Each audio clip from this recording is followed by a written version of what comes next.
धन्यवाद हो पिता परमेश्वर का। हम पिता परमेश्वर को दिल की गहराई से धन्यवाद देते हैं कि फिर से एक बार हमें पिता परमेश्वर ने अपने जो उसके हमारे जीवन को आवश्यक जो है वो वचन से हमें फिर से अभिषेक किया है। और जो भी वचन परमेश्वर हमें देगा वो परमेश्वर का वचन सबसे पहले तो हमको सुधारने के लिए है, ताकि हम अपने जीवन में पूरे तरीके से परमेश्वरमय होते चले जाएं।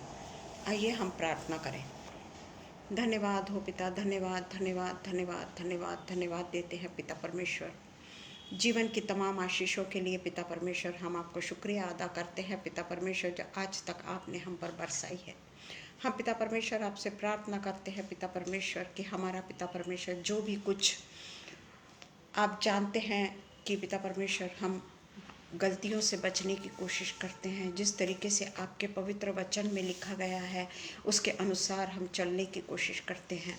और पिता परमेश्वर हमारे साथ होता है और वो हमेशा जब हम उनके वचनों के अनुसार चलने की कोशिश करते हैं तो पिता परमेश्वर हमारे हाथ को थाम लेता है। अगर हम उसके अनुसार चलने की कोशिश ना करें तो पिता परमेश्वर हमें बहुत मौके देता है कि हम पिता परमेश्वर के कब नज़दीक आएँ और हम उसके इच्छा के अनुसार अपने जीवन को बिताएं। क्योंकि ये जीवन तो पिता परमेश्वर अस्थिर है। यहाँ पर तो पिता परमेश्वर हम कुछ ही समय के मेहमान हैं, परंतु पिता परमेश्वर अगर हमको तलाश करनी है, अगर हमको खोज करनी है, अगर हमको प्रेम करना है तो वो केवल और केवल अनंत जीवन को पाने के लिए करना है। हमारी सारी कोशिशें पिता परमेश्वर इसी के लिए हो कि हम अनंत जीवन को किस तरीके से प्राप्त करने वाले हो सके। क्योंकि पिता परमेश्वर ये शरीर भी पिता परमेश्वर अस्थिर है। आज है पिता परमेश्वर, कल ख़त्म हो जाएगा। हम जानते भी नहीं पिता परमेश्वर कि किस समय हमारा अंतिम समय आ जाएगा, पर हम यही प्रार्थना करते हैं पिता, जो भी कोई क्षण आप हमको देते हैं वो क्षण में पिता परमेश्वर हम केवल और केवल आपकी इबादत करने वाले हों, आपको प्रसन्न लगने वाले काम हम करने वाले हों। पिता परमेश्वर जो भी कुछ वचन अभी हम आपके पवित्र बाइबल में से शेयर करेंगे, होने देना पिता परमेश्वर की वो वचन केवल और केवल मेरे लिए हो। क्योंकि बोलने वाले के ऊपर ज़्यादा पिता परमेश्वर परीक्षाओं की घड़ियाँ आती है, और जो बोलता है वो केवल दूसरों को सुधारने के लिए नहीं, बल्कि वो अपने आप को पहले सुधारे और फिर दूसरों को सुधारने की कोशिश करे। इसलिए पिता परमेश्वर जो वचन आज बोया जाएगा, होने दीजिए पिता परमेश्वर कि वो वचन के द्वारा हम में चेंजेस आने वाले हो सके पिता, हम अपने आप को बदलने वाले हो सके। और हम नहीं जानते कि हमारा अंतिम समय क्या है, पर आप जानते हैं पिता, और इसलिए पिता परमेश्वर वही काम हम करें जो आपको भाते हैं पिता परमेश्वर। हम फिर से एक बार शबनम के लिए और अनुपम भैया के लिए धन्यवाद देते हैं पिता परमेश्वर कि उन्होंने हमें ये मौका दिया कि हम परमेश्वर के इबादत के लिए यहाँ पर आकर परमेश्वर के वचनों के द्वारा परमेश्वर से आशीषों को प्राप्त कर सकते हैं पिता। आगरा मसीह मंडली के पेज के द्वारा भी पिता परमेश्वर जो हमें वो अनुग्रह प्राप्त होता है कि हम परमेश्वर के वचन को शेयर करने के लिए एक प्लेटफॉर्म हमें मिलता है। और इसीलिए पिता परमेश्वर उस हर एक संधि का पिता परमेश्वर हम फ़ायदा उठाने वाले हो सके, ताकि पिता परमेश्वर उसके द्वारा हम परमेश्वर के करीब पहुंचने वाले हो सके। पिता परमेश्वर हम हर एक बात के लिए फिर से आपको धन्यवाद करते हैं और प्रार्थना यीशु मसीह के नाम से मांगते हैं, सुनिए और कबूल करिए। आमीन आमीन आमीन। प्रेज द लॉर्ड ग्रेस दीजिए। Praise the Lord.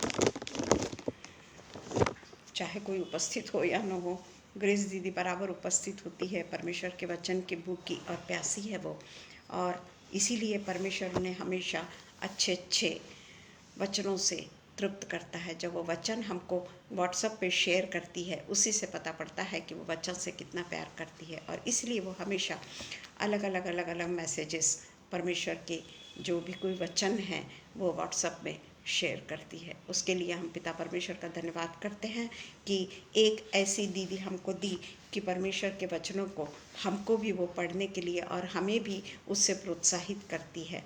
पिता परमेश्वर आपको बहुत बहुत आशीष दे। आज का जो हमारा टाइटल है, why Christians face challenges. Why Christian face challenges. हम कहते हैं हम परमेश्वर के संतान हैं, और है भी हम परमेश्वर के संतान।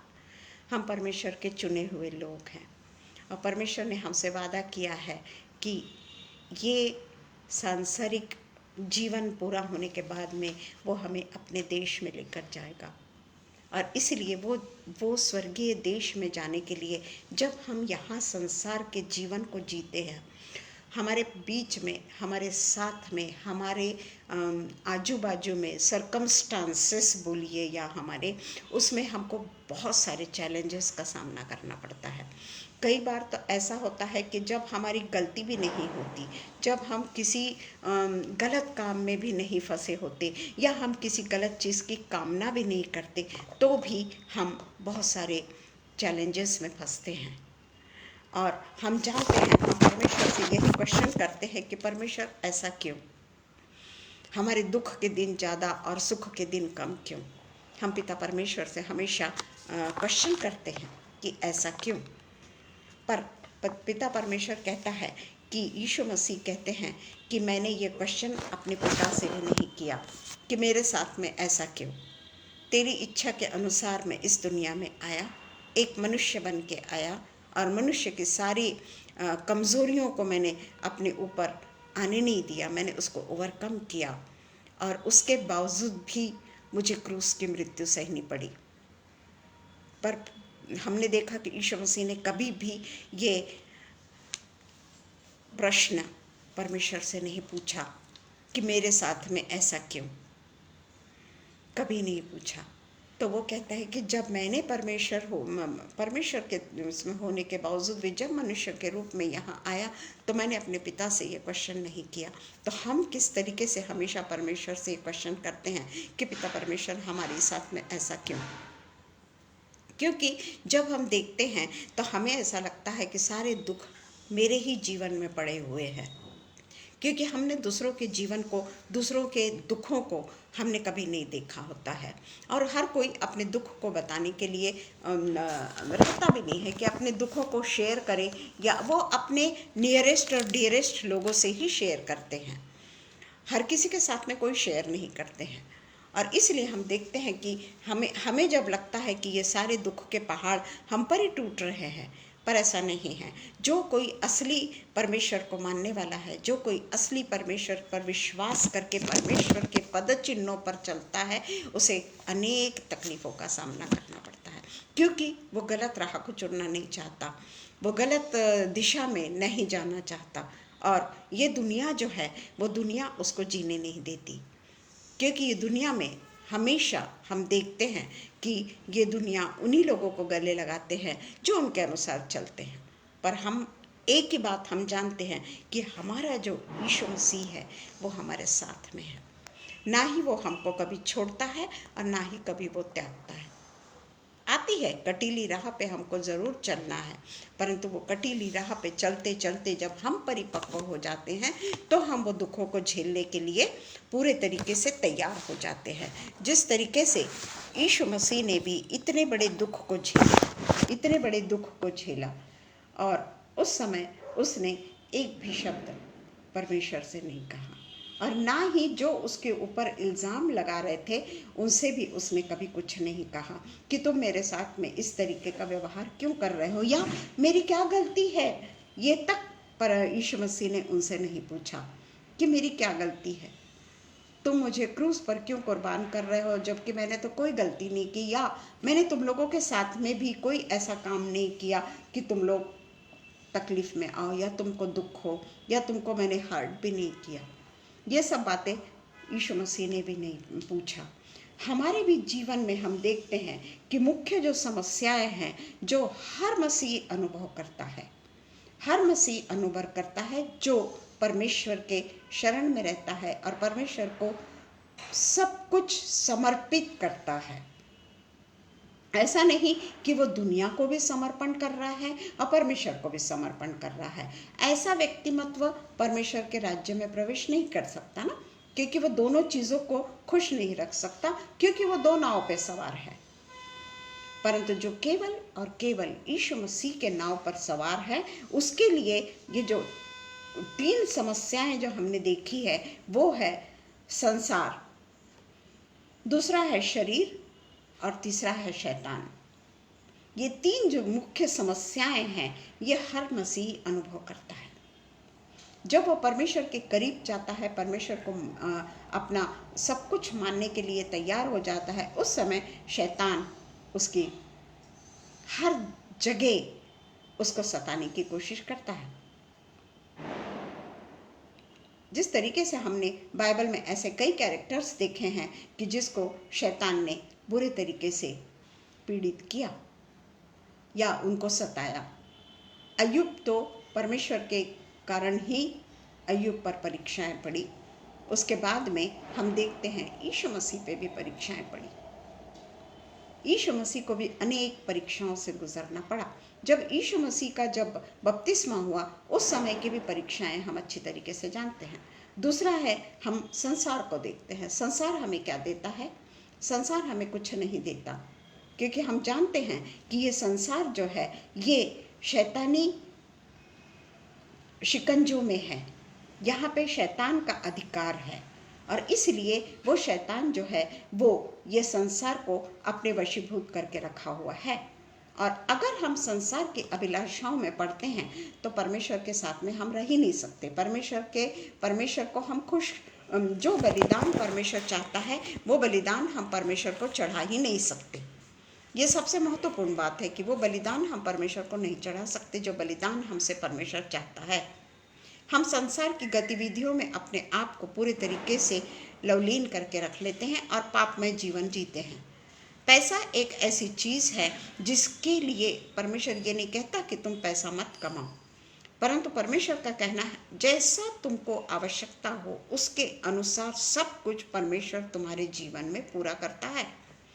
जब कर देने की बात आई, जब कैसर को कर देना था तो यीशु मसीह ने चिंता नहीं की कि मैं कहाँ से कर दूंगा, मैं तो कमाता नहीं हूँ, मैं कैसे उसको कर दूंगा। पर वो मछली के पेट से सिक्के निकालता है और वो उसका जो कर है वो उनको चुकाता है, टैक्स उनको देता है। यानी जो संसार ने कहा है, जो संसार की विधि है, अपने से जो मुख्यमंत्री, प्रधानमंत्री, जो भी कोई, जिसके भी यहाँ जो कोई है, उनको हमको टैक्स देना है। और वो अगर हम टैक्स नहीं देते हैं तो उसके ऊपर इंटरेस्ट पे इंटरेस्ट लगता चला जाता है। Praise the Lord Rohini. तो इसलिए हमको संसार के अनुसार नहीं चलना है। संसार की जितनी भी आवश्यकताएं हैं वो यीशु मसीह के द्वारा पूरी होती है। कोई भी ऐसी चीज़ नहीं कि संसार की अभिलाषाओं को हम अपने लिए एक जीवन का मकसद बना लें। हमारा मकसद केवल और केवल जीवित खुदावंद है और वो जीवित खुदावंद हमें सब चीज़ों से तृप्त करता है। ऐसा नहीं, परमेश्वर ने ये नहीं कहा कि तुम पैसा मत कमाओ या तुम्हारे पास में प्रॉस्पेरिटी नहीं होना, ये परमेश्वर ने नहीं कहा। Praise the Lord sister, praise the Lord Rohini. तो इसीलिए पिता परमेश्वर का कहना है कि जब मैं तुम्हें सब कुछ देता हूँ तो तुम उस संसार के पीछे क्यों भागते हो जो तुम्हें गलत रास्ते पे ले जाता है। शैतान का सबसे बड़ा हथियार है हमको सांसारिक अभिलाषाओं से पूरे तरीके से दबा देना। और वो सांसारिक अभिलाषाओं में जब हमको दबा देता है हम परमेश्वर से दूर हो जाते हैं। दूसरा है हमारा शरीर की लालसाओं को पूरा करते करते हमारा जीवन निकल जाता है। हम ऐसी चीज़ों की ओर ध्यान लगाते हैं जैसे कि कपड़े, गहने। मेरे भी पास में बहुत है, ऐसा मैं नहीं बोल रही कि नहीं, परंतु हम ये कहते हैं कि उनके लिए, जैसे परमेश्वर को जब हम टाइथ देने का समय आता है, परमेश्वर के पास में जब हमको देने का समय आता है, हम काट के परमेश्वर को देते हैं। पूरा का पूरा समर्पण हम परमेश्वर को नहीं करते। और जब हम किसी चीज़, अपने लिए कोई चीज़ को खरीदने जाते हैं, हम अच्छी से अच्छी चीज़ों को खरीदते हैं। हम जब अपने लिए कपड़े खरीदेंगे, गहने खरीदेंगे, हमारी आवश्यक जो भी कोई अनावश्यक चीज़ हमारे पास में, क्योंकि वो है भरपूरी से है। अगर हम ना भी खरीदे तो हम कोई ये नहीं हो जाएंगे, परंतु हम उसके पीछे अपनी शरीर की अभिलाषाओं को तृप्त करने के लिए हम गलत तरीके से चलते हैं। Praise the Lord Jinendra Singh. गलत तरीके से चलते हैं हम। गलत गलत रवैया अपनाते हैं हम। पिता परमेश्वर जब यीशु मसीह इस दुनिया में आया, हमने कभी देखा कि उसने अपने लिए कपड़े खरीदने गया है? उसके पास में कपड़े फट गए हैं और वो कपड़े खरीदने गया है? या उसके चेले? तो हम जब यीशु मसीह को मानते हैं, यीशु मसीह से समर्पित है, हम जब परमेश्वर ने हमसे कहा है कि स्वर्गीय राज्य का अधिकारी मैं तुमको बनाऊंगा, तो हम स्वर्गीय राज्य को छोड़ के पृथ्वी के अधिकारियों की बातें करते हैं, पृथ्वी के अधिकारों को ढूंढने लग जाते हैं। तो हम देखते हैं कि दुनिया में ऐसी और भी कई गलत बातें हैं जो हमें अपनी ओर आकर्षित करती है। दुनिया की लालसाएं जो है वो हमें अपनी ओर आकर्षित करती है। दुनिया की चकाचौंध हमें अपनी ओर आकर्षित करती है। दुनिया की सुंदरता हमें अपनी ओर आकर्षित करती है। ऐसा नहीं कि कोई सुंदर चीज़ें कोई देखने ना जाए, परमेश्वर ने उस चीज़ के लिए मनाही नहीं की है। निसर्ग है, सुंदरता है, परमेश्वर ने बनाया है। सब चीज़ों को परमेश्वर ने बनाया है। वो ये नहीं बोलता कि तुम इधर मत जाओ या उधर मत जाओ, परंतु उसके लिए हम अपना पूरा समय व्यतीत ना करें, ज़्यादा से ज़्यादा समय हम उसमें व्यतीत ना करें, बल्कि हम परमेश्वर के चरणों में अपने आप का 2 घंटा 40 मिनट तो दें। ये परमेश्वर की इच्छा है जो हम भी नहीं देते। 2 घंटा 40 मिनट रोज़ हमको परमेश्वर के चरणों में जाना है। 10% उसने 90% तुम एंजॉय करो, 10% मुझको दो। पर हम वो 10% भी परमेश्वर को नहीं सौंपते। हम परमेश्वर को हमेशा हमेशा ठट्टों में उड़ा देते हैं कि परमेश्वर, अरे परमेश्वर के लिए मुझे ये करना है, मैंने तो नहीं किया, पर अच्छा ठीक है मैं कल कर दूंगा, मैं अगले हफ्ते में दे दूंगी मेरी टाइथ, जो भी कुछ मेरा टाइथ देना है मैं अगले हफ्ते में दे दूंगी। पर हमारी अभिलाषाओं को जब हम देखते हैं, सांसारिक अभिलाषाएं, शरीर की अभिलाषाएं, हमारी आँखों की अभिलाषाएं, ये सारी चीज़ें हमको शैतान की ओर लेके जाती है।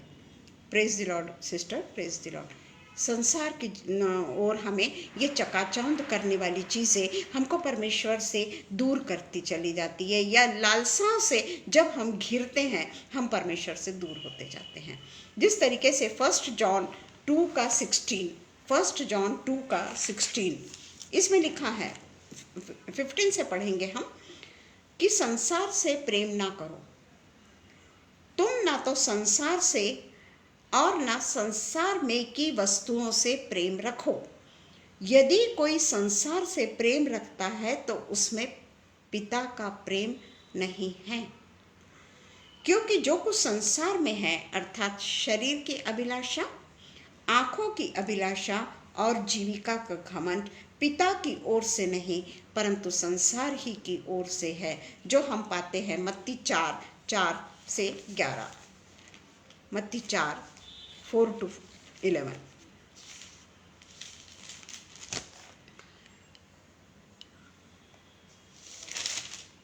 इसमें हम पढ़ते हैं यीशु की जब परीक्षा होती है उसके बारे में हम देखते हैं कि यीशु के परीक्षा के समय यीशु को कितने सारे जगिक अभिलाषाओं से शैतान उनको जीतने की कोशिश करता है, जगिक अभिलाषाओं से।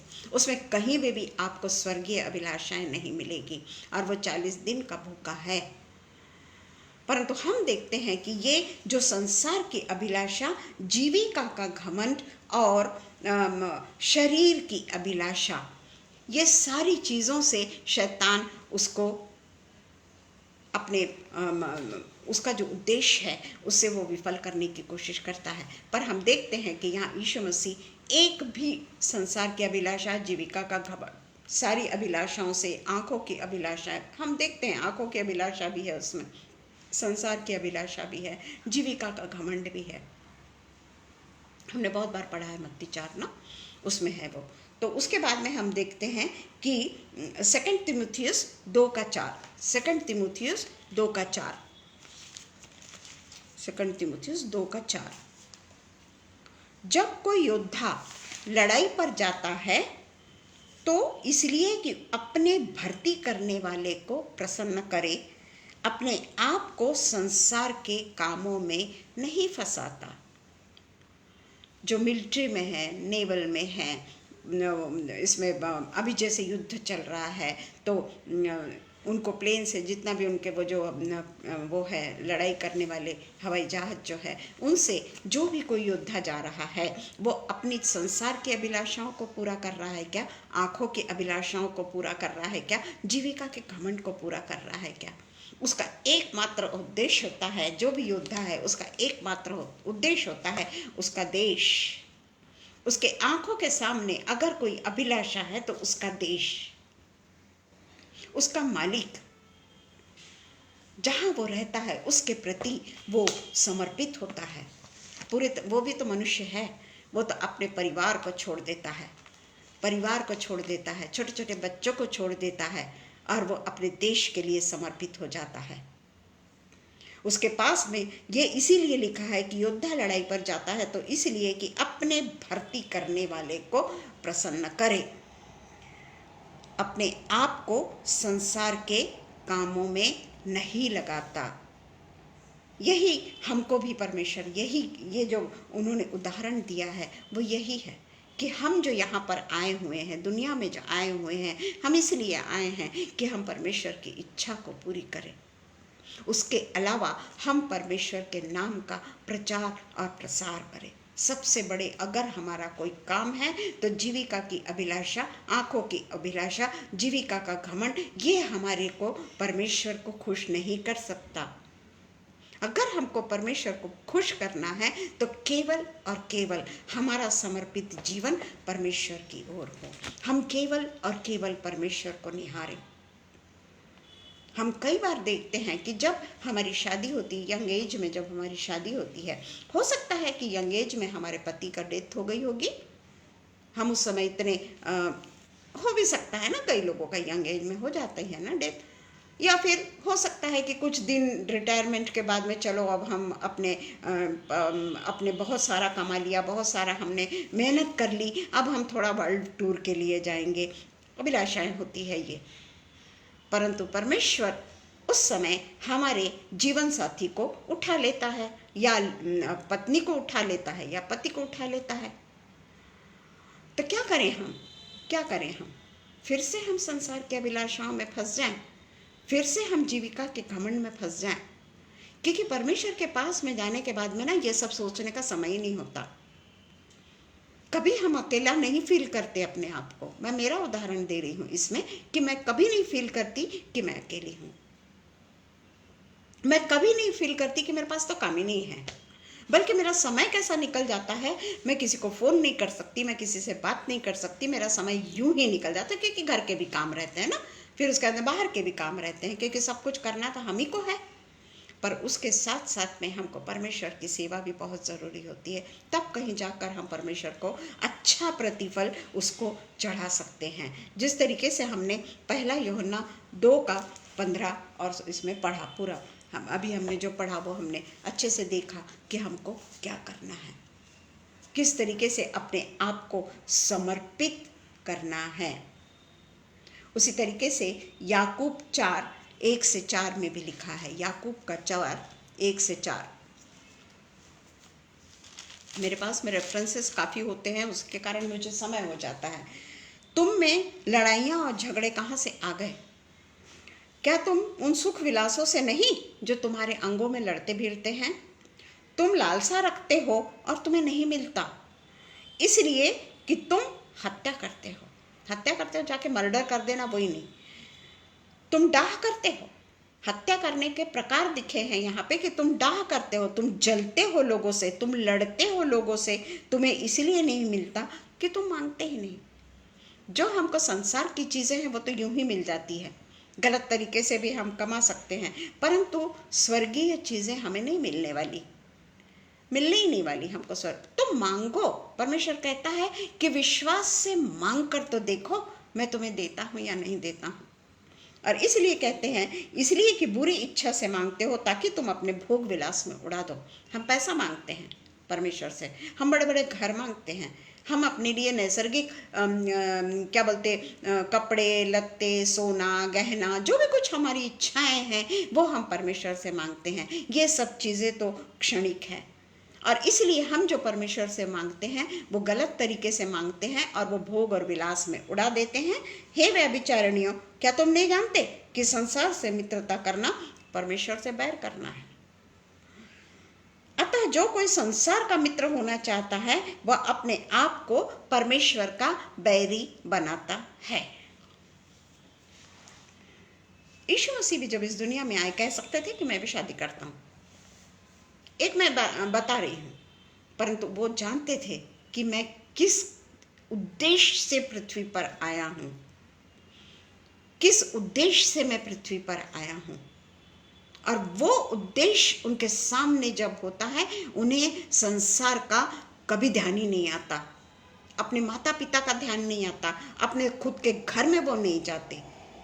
पूरा समय वो अपने ही चेलों के साथ में या उसके जो भक्तगण हैं उनके साथ में बिता देते हैं। और हम देखते हैं कि यूहन्ना जो हमने पढ़ा, परंतु यूहन्ना 3:16, हम कहते हैं कि संसार के लोगों से अलग हो जाओ, संसार में मत रहो, परंतु यूहन्ना 3:16 क्या कहता है उसको हम गलत तरीके से लेते हैं कि परमेश्वर ने जगत से ऐसा प्रेम किया।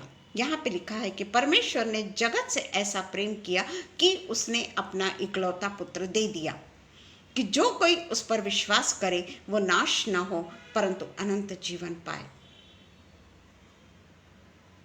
इसमें लिखा है। तो इसका क्या मतलब है कि परमेश्वर ने संसार से प्रेम किया? हम बोलेंगे कि हमको तो कहता है कि संसार से प्रेम नहीं करना, परंतु परमेश्वर ने तो संसार से प्रेम किया। परंतु इसका अर्थ ये नहीं है। ये जो वर्ष जो बताया है ये एक्चुअली वर्ल्ड को नहीं बताता है, ये मानवतावादी प्रेम को बताता है, वो प्रेम को बताता है। और वो जो मनुष्य की पद्धति है, मनुष्य का जो पद्धति है वो पद्धति से वो टोटली डिफरेंट इसके लिए हमारे लिए आया। और मत्ती 18:7 इसमें लिखा हुआ है, मत्ती 18:7, मत्ती 18:7, मत्ती 18:7।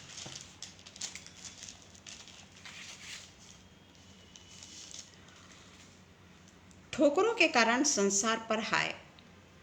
ठोकरों का लगना अवश्य है, पर हाय उस मनुष्य पर जिसके द्वारा ठोकर लगती है। हम अगर संसार के अनुसार चलते हैं हमको मनुष्यों से सिवाय ठोकर के कुछ नहीं मिलता, कुछ नहीं मिलता। हम हमेशा देखते हैं कि किस तरीके से मनुष्य हमें धोखा देते चले जाते हैं। 8-10 में भी यही लिखा है, यदि तेरा हाथ या तेरा पांव तुझे ठोकर दे तो उससे काट कर फेंक दे, टुंडा या लंगड़ा होकर जीवन में प्रवेश करना तेरे लिए भला है। उसके बाद में यदि तेरी आँख तुझे, हर अंगों का लिखा हुआ है। तो हमें परमेश्वर ये नहीं कहता कि तू अपने हाथ काट दे या तू पैर काट दे, उसका मीनिंग वो नहीं है। उसका परमेश्वर ने जब हमको रचा है तो उसकी निर्मिति जो उसके, क्योंकि परमेश्वर ने हमारी निर्मिति की है तो हर चीज़ों को रचने वाला वही है। और इसलिए हमको वो जो परमेश्वर ने जगत से ऐसा प्रेम किया कि उसने अपना इकलौता पुत्र दे दिया। तो उसको जगत से प्रेम था, उसने अपने आप से प्रेम नहीं किया। जगत को गलत बातों से छुटकारा देने के लिए, क्योंकि पुराने नियम इतने का सख्त थे कि परमेश्वर के राज्य में प्रवेश करना अत्यंत कठिन था, नहीं हो सकता था।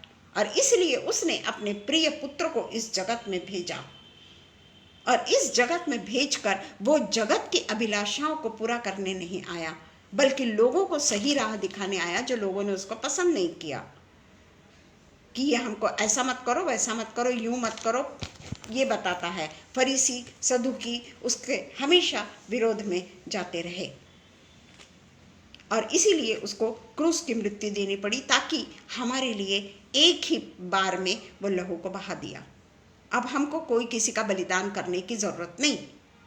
और इसलिए हम देखते हैं कि 1 यूहन्ना 4 और 5 में भी यही लिखा है। 1 यूहन्ना 4:5, वे संसार के हैं, इस कारण वे संसार की बातें समझते हैं। हम अगर संसार के हैं तो हमको संसार की बातें बहुत जल्दी समझ में आएगी और संसार की बातें बोलते हैं और संसार उनकी सुनता है। हमारी क्यों नहीं सुनता? क्योंकि परमेश्वर ने हमको संसार के लिए नहीं बनाया, हमारी जो परमेश्वर के प्रति उपासना है, हमारी जो परमेश्वर ने हमको जो सिखाया है, हर प्रकार से अपने आप को गलत बातों से हमको विमुख रखने के लिए जो परमेश्वर ने हमको सिखाया है, वो बातें हम नहीं सीखते तो हम परमेश्वर के बैरी हो गए। पर जिस तरीके से परमेश्वर हमको चलाना चाहता है, उस तरीके से अगर ईर्ष्या नहीं, व्यभिचार नहीं, घमंड नहीं, झूठ बोलना, बहुत सारे ऐसे हैं, इनमें से कोई भी चीज़ अगर हमारे बीच में है, हम स्वार्थी भी नहीं हैं, हमारे मन में अगर थोड़ा भी किसी को तकलीफ होती है तो हमारा मन तकलीफ में आ जाता है और हम कहते हैं कि परमेश्वर ऐसा नहीं होना चाहिए। और हम देखते हैं कि परमेश्वर ने अपने आप को यहाँ पर क्यों लाया, चाहे यहूदी हो या कोई भी, उसके लिए कोई भी, जैसे इसमें लिखा है कि परमेश्वर ने जगत से ऐसा प्रेम किया। ऐसा नहीं लिखा है कि परमेश्वर ने अमीर लोगों से प्रेम किया, गरीबों से नहीं किया, ऊंचे जात वालों से प्रेम किया, निम्न जाति वालों से प्रेम नहीं किया, यहूदियों से प्रेम किया, बाकी लोगों को नहीं किया। ऐसा नहीं लिखा है यहाँ पर। और ये भी नहीं लिखा है कि कोई अगर गोरा है, कोई अगर काला है, कोई अगर कान नहीं है, आँख नहीं है, उनसे परमेश्वर प्रेम नहीं करता, ऐसा कहीं नहीं लिखा है।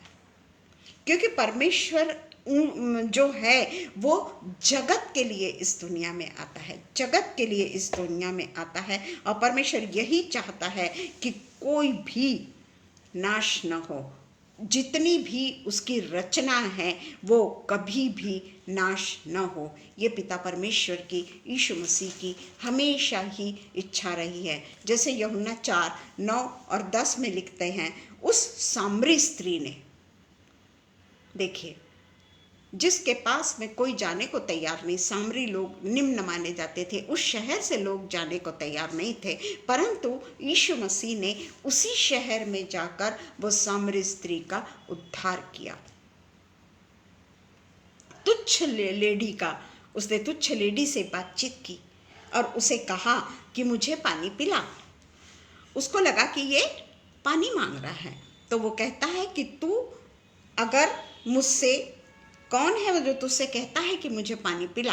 अगर तू ये जानती तो तू उससे मांगती और वह तुझे जीवन का जल देता। प्यासा होकर के जब यीशु मसीह कहते हैं तो लोगों को भी, लोग भी जाकर उसको डूबा हुआ सिरका पिलाते हैं, परंतु परमेश्वर का वचन कहता है कि अगर तू मुझसे मांगती तो मैं तुझे जीवन का जल पिलाता। तो हम देखते हैं कि कहते हम जो हमें केवल 2 ही मार्गों में से परमेश्वर ने जाने के लिए कहा है। 2 ही मार्ग, ऐसा भी नहीं कि खूब सारे मार्ग हैं हमको बताए गए हैं, या खूब सारे कल्चर्स हमको फॉलो करना है, या हमको ये भगवान को भी खुश करना है, वो भी भगवान को खुश करना है, वो भी भगवान को खुश करना है, सबसे पहले उसको खुश करना, वो उसको नहीं खुश करे तो वो नाराज़ हो जाता है।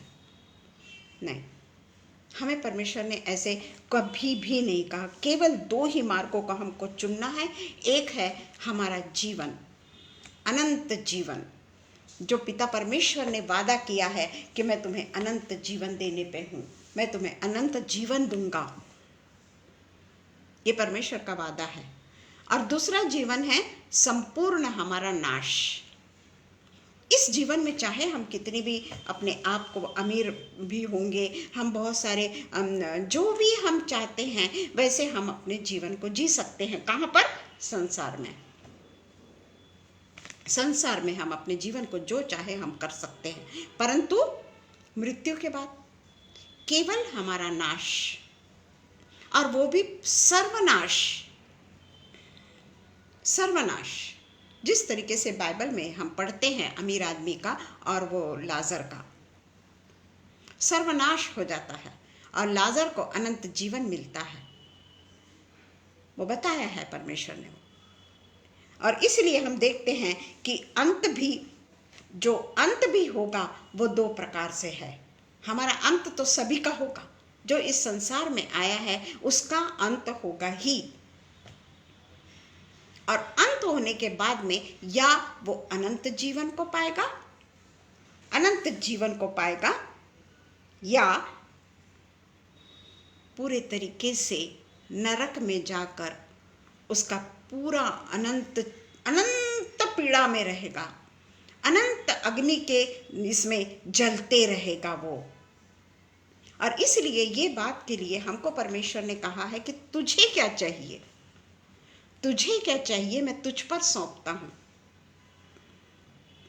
तू मृत्यु के बाद में कहाँ जाना चाहता है, मृत्यु के बाद में तू किसको चुनता है, जीवन को चुनता है कि नाश को चुनता है? किसको चुनता है तू, जीवन को या नाश को? और उसके भी बाद में जब अपना न्याय होगा, जजमेंट के दिन के बाद में, जब हमको अनंत जीवन या अनंत आग, ये दो ही चीज है, तो हमको इसका चुनाव पृथ्वीलोक में करना है। इसका चुनाव हमको स्वर्गलोक में नहीं करना, इसका चुनाव हमको पृथ्वीलोक में ही करना है। और कहीं पे भी हमको ये सब चीजें मिलेगी नहीं। यही जीवन है और यहीं पे हमको सब कुछ जो परमेश्वर को भाने वाले काम है वो हमको करना है। मन से तो हम चाहे बहुत कहते भी हैं, हम चर्च भी जाते हैं, हम अच्छे अच्छे काम भी करते हैं, दशवांश भी देते हैं, सब कुछ करते हैं, परंतु हम क्या प्रभु के ऊपर संपूर्ण तन से, संपूर्ण मन से और संपूर्ण धन से क्या हम परमेश्वर की सेवा कर रहे हैं? संपूर्ण तन यानी हमारे हृदय में भी कोई बुरे विचार नहीं आना है। ये तो पॉसिबल, बहुत इम्पॉसिबल सी बात हो जाती है। कहीं ना कहीं हृदय में गलत बातें आती चली जाती है हमारे। हम किसी के लिए बुरा चाहने लग जाते हैं, हम किसी को कोसने लगते हैं, हम किसी को श्राप देने लग जाते हैं, जबकि ये अधिकार हमारा नहीं। हम क्या परमेश्वर से तन से, मन से परमेश्वर से प्रेम करते हैं? अपने हृदय से क्या हम परमेश्वर से प्रेम करते हैं? एक सिर्फ संडे को चर्च चले जाना ही इनफ नहीं है। हमें परमेश्वर के साथ में तन से, मन से हमको उस पर विश्वास करना है। परमेश्वर केवल हमसे विश्वास चाहता है, और वो भी ऐसा विश्वास जो अटूट हो। पर हमारा विश्वास कभी भी हम डामाडोल होते रहता है। हमारा विश्वास थोड़ा भी हमारे जीवन में अगर बदल आ गया, जीवन में प्रॉब्लम ही प्रॉब्लम, प्रॉब्लम ही प्रॉब्लम, कहीं कोई सोल्यूशन ही नहीं दिखाई दे रहा है, तो हम अपने मन को बदल देते हैं। हम अपने मन को बदल देते हैं और हम देखते हैं कि आज्ञा को मानना जो परमेश्वर ने हमको सिखाया है, वो आज्ञा की हम अवहेलना कर देते हैं। बहुत छोटी छोटी सी बातें, अब झूठ मत बोलो, हम सोचते हैं कि बहुत झूठी बात, छोटी सी बात है, परंतु ये बहुत बड़ी बात है। हम अपने जीवन में हमेशा ही झूठ बोलते रहते हैं। थोड़ी थोड़ी चीज़ों के लिए हम झूठ बोलते रहते हैं जो परमेश्वर को नापसंद है, और हम अपने आप को विश्वासी कहते हैं, बिलीवर, क्योंकि बिलीवर जो है वो अनंत जीवन का अधिकारी है। जो सचमुच में परमेश्वर का बिलीवर है वो अनंत जीवन का अधिकारी है। अगर हम अपने आप को देखें तो हम देखें कि जो बिलीवर होता है उसको परमेश्वर की हरेक आज्ञा माननी है।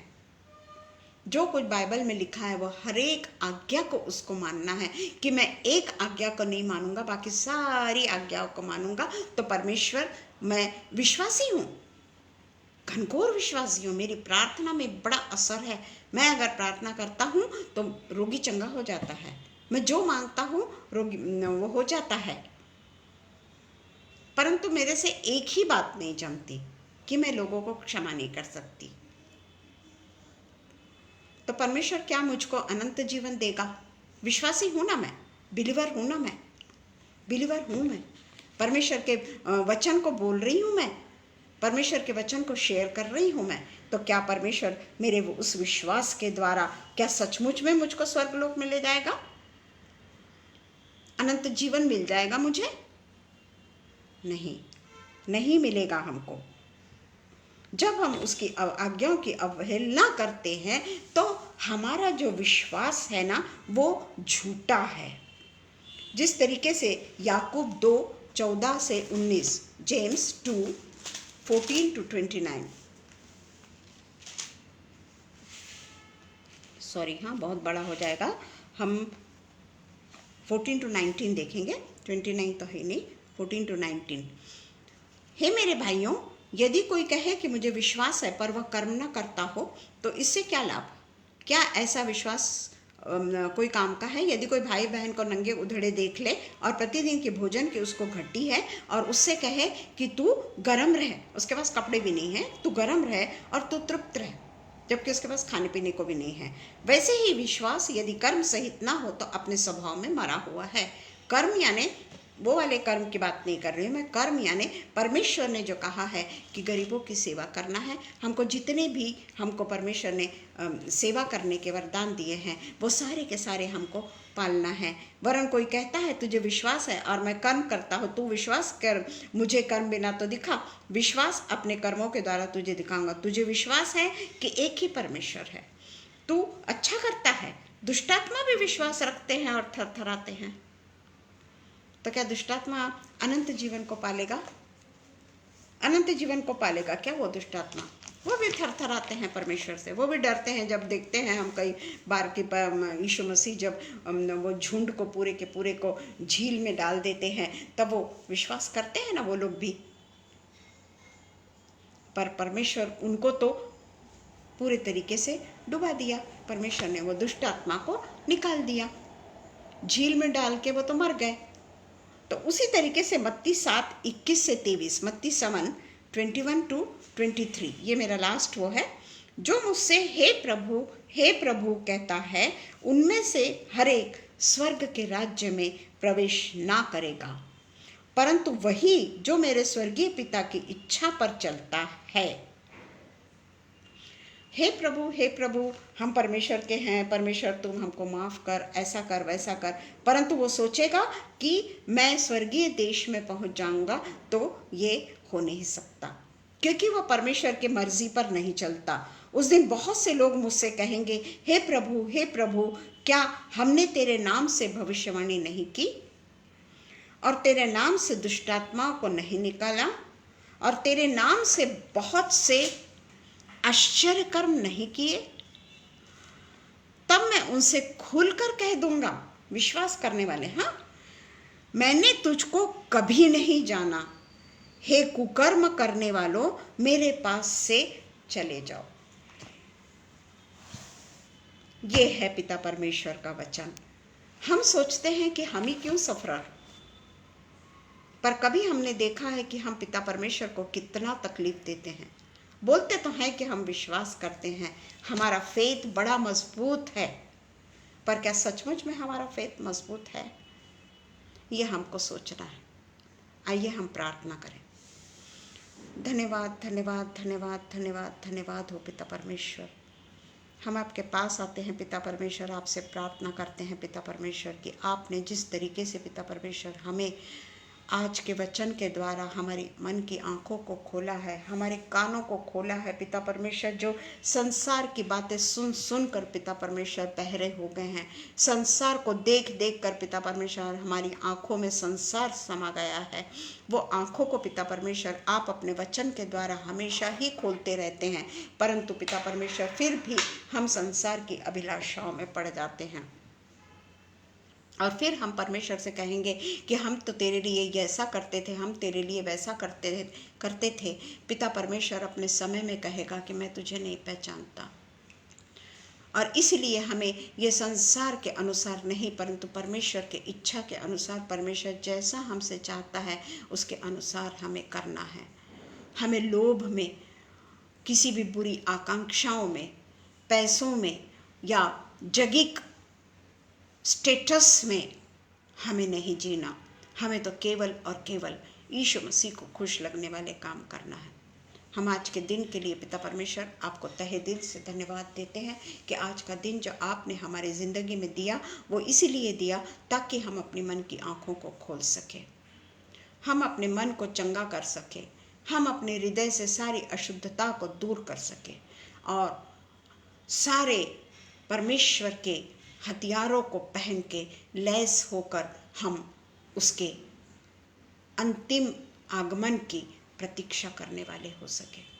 जब यीशु मसीह का आगमन होगा उस समय वो अपनी कलीसिया को उठा लेगा और वो कलीसिया में हम भी शामिल हो, उसके लिए पिता परमेश्वर से हम हमेशा अपने आत्मिक बलिदान को चढ़ाने वाले हो सके। पिता, फिर से एक बार इस समय के लिए हम आपको धन्यवाद करते हैं, विशेषकर रोहिणी के लिए धन्यवाद करते हैं जो अपनी नींद को कुर्बान करके पिता परमेश्वर आपके लिए सैक्रिफाइस करती है और उसके सैक्रिफाइस को आप हमेशा देखते हैं।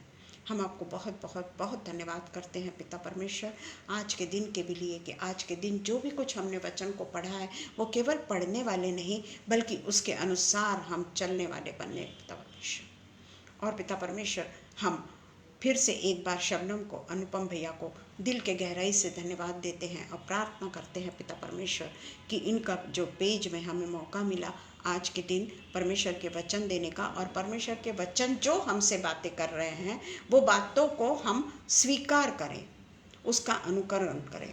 ये बात हमें पिता परमेश्वर जो इस वचन के द्वारा मिली उसके अनुसार हम इस संसार में रहते हुए भी ये संसार के लिए पिता परमेश्वर हम परदेसी हो जाएं।